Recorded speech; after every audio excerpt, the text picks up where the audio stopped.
the buildings being in the condition that they're in, there's a lot of money to put into them to fix them and also to maintain them over time. A nonprofit's financial struggle preventing them purchasing this city property is now turning into an opportunity for one Winnipeg community to have their say in the future of this historic site. The Standing Policy Committee on Property and Development voted Wednesday to allow the city to rescind the proposed sale of 219 Provencher Boulevard and 212 Dumoulin Street to Manitoba Possible, formerly the Society for Manitobans with Disabilities.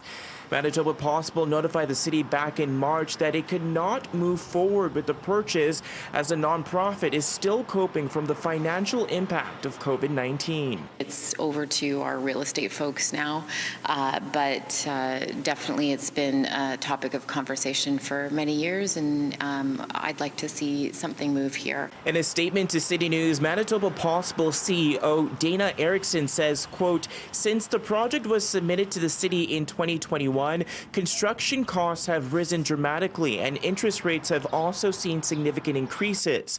Unfortunately, the original project is no longer feasible as originally presented." Manitoba Possible's financial situation is a reality nonprofits across the continent face. Giving was down this past year, and it's down even further when you factor in inflation, which means that those donations that were coming in didn't go as far. The properties are part of the larger Old St. Boniface City Hall campus and are considered historical sites. 219 Provencher Boulevard used to be the former St. Boniface City Hall, while 212 Dumoulin Street used to be the former St. Boniface Fire Hall No. 1.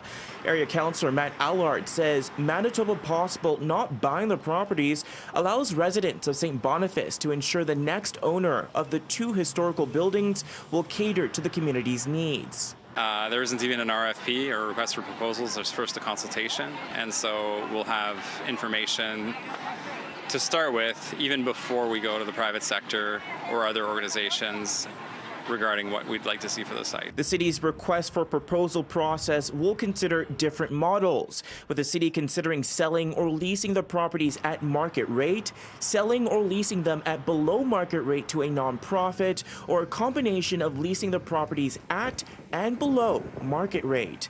Allard says ultimately he hopes the two historic buildings still gain interest from stakeholders rather than sitting idle. I really would like to see a solution to the vacant fire hall. I think it'd be very sad to see that fire hall be demolished through neglect. In Winnipeg, Djan, City News.